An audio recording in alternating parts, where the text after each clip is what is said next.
Bienvenue au cœur du crime, un podcast issu des archives d'Europe 1. Savez-vous que plus d'un tiers des crimes et délits commis en France sont traités par la gendarmerie nationale? Je m'appelle Yann Kermadec. Je suis commandant de gendarmerie. Je dirige une section de recherche dont la mission essentielle est une mission de police judiciaire.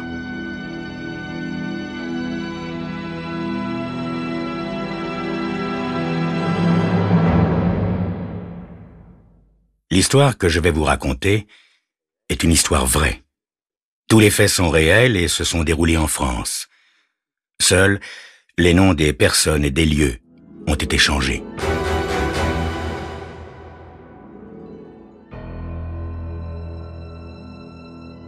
Je m'apprête à entamer un 3e pack de bière quand Billy décide enfin à me téléphoner. « Ouais? »« Frankel, la cargaison vient de partir, » me dit Billy. « La cargaison, Frankel. Tu piges? Hein? » »« Ouais, je pige, Billy. » fais-je en réprimant un rien d'irritation.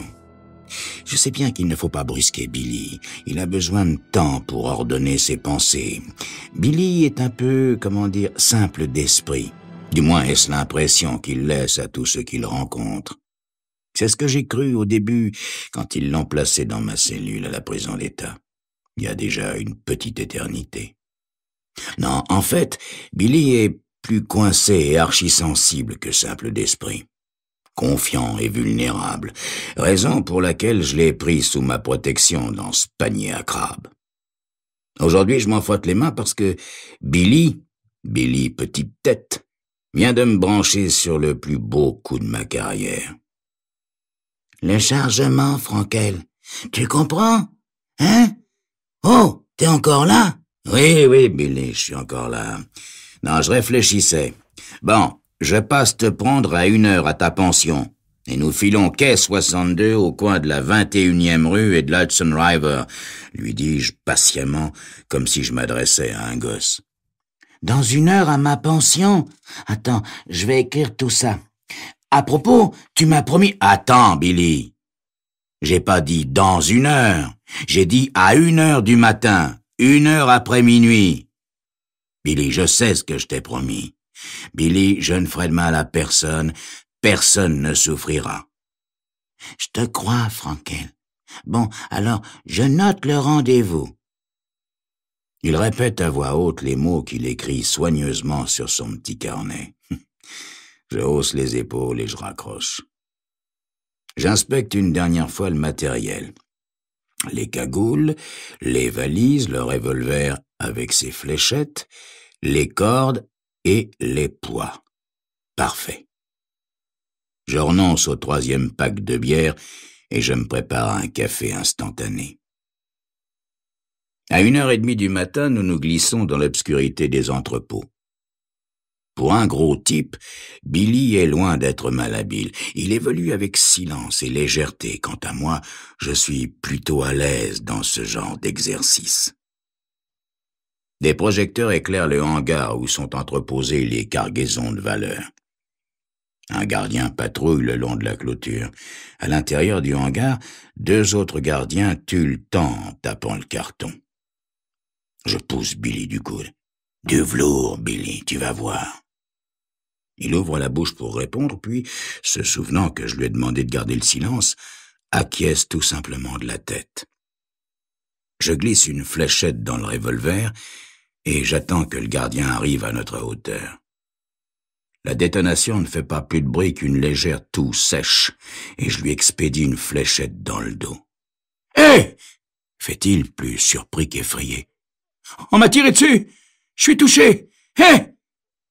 Sur quoi, le sérum entre en action et il s'effondre dans le royaume des songes.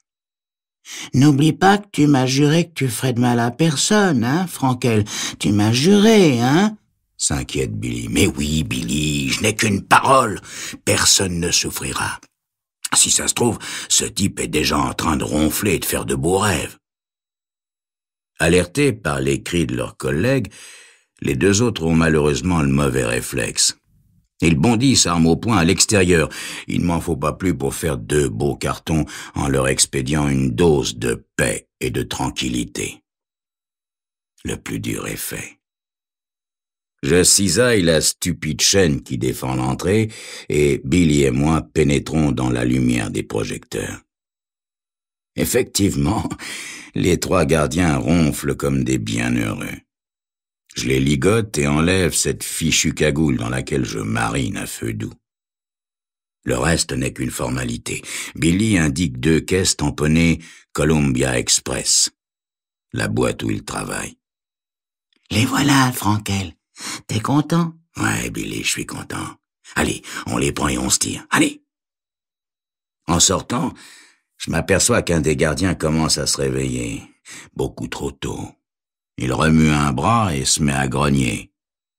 J'aurais jamais dû enlever ma cagoule, surtout avec tous ces projecteurs. Si jamais il ouvre les yeux et me voit, je dépose ma caisse, m'approche de lui et lui administre un coup de crosse sur la tempe. « Frankel !» s'exclame Billy. « Frankel, t'avais promis que personne souffrirait. »« Oh, ta gueule! J'ai pas le choix. Allez, viens, on se casse. » Billy me considère avec un regard que je ne lui connais pas, mais garde le silence. 60 kilomètres plus loin, je m'arrête sur une aire de pique-nique au bord de l'autoroute, pour 2 raisons.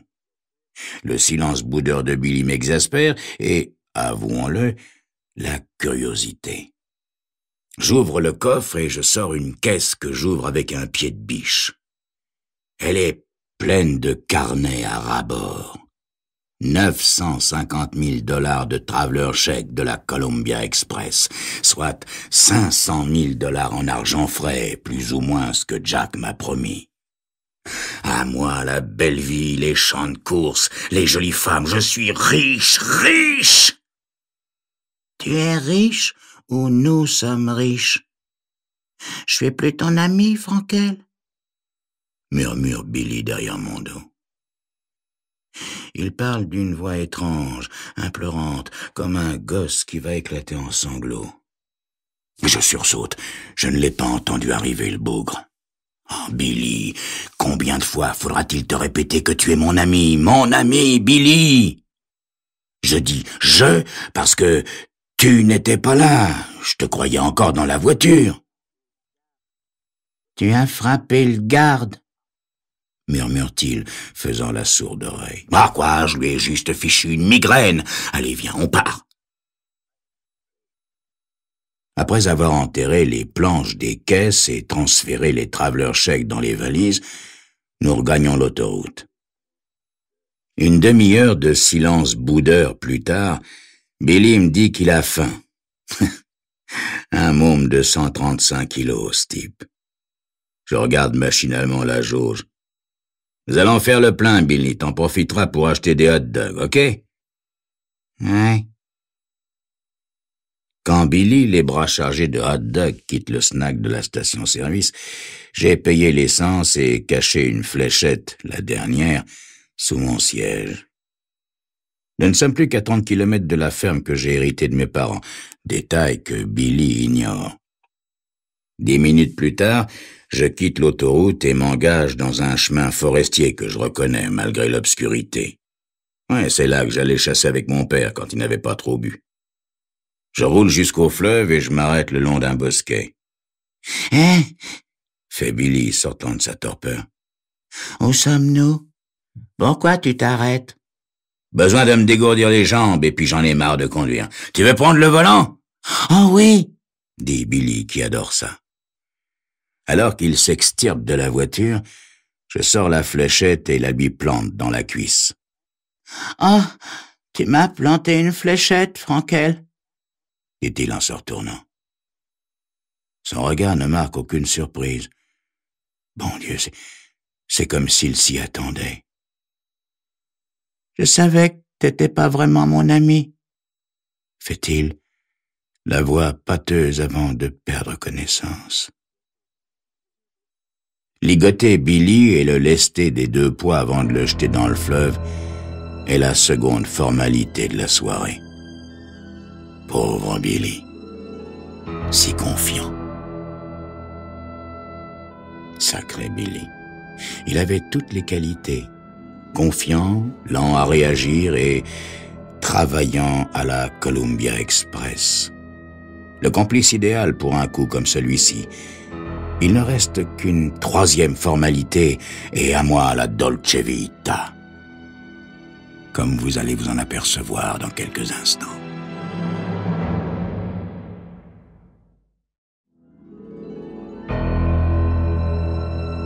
À la prison d'État, Billy, archi-sensible, archi-coincé, avait la réputation d'un simple d'esprit. C'est pourquoi Frankel l'a pris sous sa protection. Il peut s'en frotter les mains, Frankel, car Billy lui propose un coup tout simple.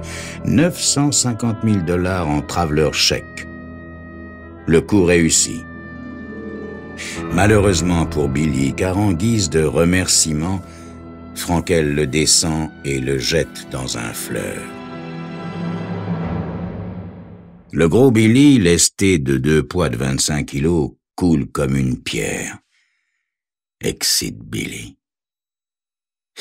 Je me sens un peu coupable, mais il n'aurait vraiment pas été prudent de le laisser courir après un coup comme ça. Il aurait suffi que quelqu'un prononçât mon nom pour qu'il lâchât le morceau, n'est-ce pas? Il était tellement fier d'être mon pote. La vue de la ferme que m'ont laissé mes parents efface mes derniers remords.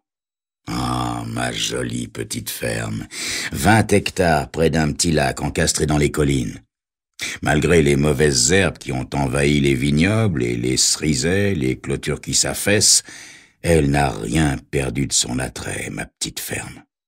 Le calme, la paix, la planque. Bien que pour les honnêtes gens ce soit l'heure du petit déjeuner, je me sers un Jameson et allume un bon cigare. Ces gourmandises, somme toute banales, prennent la saveur particulière d'une promesse. En les dégustant, je caresse distraitement les valises de traveler chèque que j'ai posées près de mon fauteuil. J'en suis à me demander si je vais louer la ferme ou la garder comme résidence secondaire quand je me rappelle que je dois téléphoner à Jack dans le Nevada. Une voix d'homme répond. « Oui ?» Un des gardes du corps de Jack, j'imagine. « C'est Frankel, dis-je. 1 minute plus tard, j'ai Jack au bout du fil. « J'ai la marchandise, Jack. »« Parfait. Combien ?»« 950 000. » Jack émet un sifflement admiratif. « Le score est élevé, Frank. En coupure de combien ?»« 10 et 20, Jack. »« De mieux en mieux. » Puis, après une pause, « Sincèrement, je croyais pas que tu réussirais, Frankel. »« Tiens donc. Et pourquoi ?»« À cause du type qui t'a branché sur le coup, cet idiot qui devait t'indiquer où serait la marchandise. » Rassure-toi, l'idiot, comme tu dis, a été parfait, simple d'esprit ou pas. Oui, admettons. Et où est-il maintenant? L'esprit en paix dans la nature, Jack.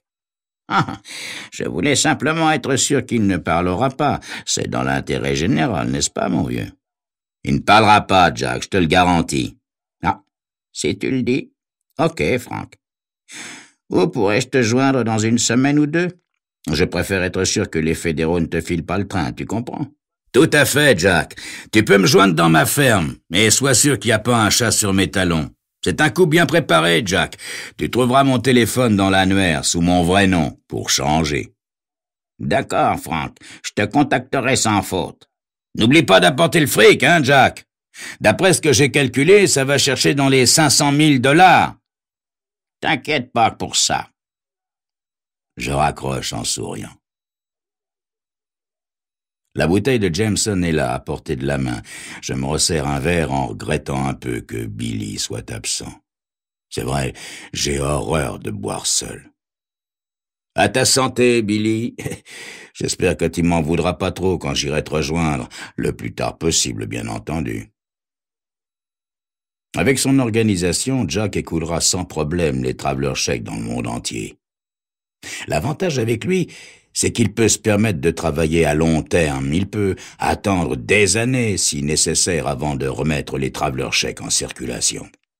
En effet, les ordinateurs finissent tôt ou tard par se fatiguer au bout de 2 ou 3 ans si aucun traveler chèque volé ne réapparaît dans une banque. Quoi qu'on en dise, les ordinateurs ont quelquefois la mémoire courte. Exactement 1 semaine plus tard, le téléphone sonne. Je lance mon journal sportif dans un coin de la pièce et bondis de mon siège. Tiens, Jack a dû écourter la période d'attente, pensais-je avec quelque inquiétude. Ça n'est pas dans ses habitudes, lui, si prudent. Encore que, après tout, la radio répète depuis 1 semaine que la police n'a trouvé aucun indice lui permettant d'avancer dans son enquête à propos du vol du quai 62. J'hésite quand même avant de décrocher. « Ouais, allô? Eldon Frankel ?» Ça n'est pas la voix de Jack. « À qui ai-je l'honneur? » « C'est à propos d'une enquête téléphonique, monsieur. Nous appelons un certain nombre de résidents du comté pour savoir s'ils suivent le programme de la commission du comté à la télévision. »« Ah, je n'ai ni la télévision ni le téléphone, » fais-je en raccrochant avec un sourire. Moins d'1 heure plus tard, une Chevrolet poussiéreuse s'engage dans la cour et se parque devant la grange. 2 types descendent, s'approchent de la maison et cognent à la vitre de la porte de la cuisine. Comme ils peuvent me voir à travers le rideau, je suis bien obligé de me manifester. « Ouais, qu'est-ce que c'est? »« Bonjour, monsieur Frankel. Content de vous trouver chez vous. Nous pouvons entrer? »« Non, mais c'est à quel sujet? Je suis très occupé. »« Une simple formalité, monsieur Frankel.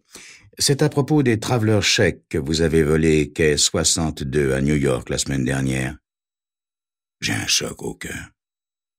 Qu'est-ce que c'est que cette histoire? Vous ne croyez pas que nous serions mieux à l'intérieur pour parler, monsieur Frankel? Ouais, dis-je en ouvrant la porte à contre-cœur. Corey du FBI, dit-il en brandissant une plaque dorée. Et mon collègue, c'est Fred Tibbett de la police de New York. Je reste face à eux, sentant la panique m'envahir. C'est une plaisanterie ou quoi? Je crains fort que non, monsieur Frankel. Nous avons un mandat d'arrêt. J'arrive pas à y croire. Bon, le tout est de garder son calme. Bon, ben, entrez. Ainsi, vous avez fait tout ce chemin pour m'arrêter? Bien sûr, monsieur Frankel. D'ailleurs, vous avez l'habitude, n'est-ce pas? Vous avez déjà passé 3 ans en prison, non? Finalement, de quoi est-ce qu'on m'accuse? Oh, une broutille. Pour l'instant, recel de marchandises volées. Recel? De quelles marchandises? Eh bien, en particulier, un traveler chèque de la Columbia Express, numéro 767 456 687, une petite coupure de $10, remis en paiement au Harris Snack dans la nuit de vendredi à samedi. Une scène me revient avec une précision dérisoire. Billy, ce vieux Billy, quand il a été chercher ses fichus hot dogs, l'imbécile, l'ordure. Mais j'ai jamais utilisé de traveler chèque, croyez-moi. Je veux bien vous croire, monsieur Frankel. Le problème, voyez-vous, est qu'il porte votre signature en 2 endroits. Signature et contre-signature. Je revois les protestations de Billy quand j'ai assommé le garde. Je revois ses yeux quand il m'a surpris à faire mes projets de solitude dorée. J'imagine la possibilité qu'il a eue de subtiliser un traveler chèque quand on remplissait les valises et surtout, je me rappelle que Billy a été envoyé en prison pour contrefaçon et faux en écriture.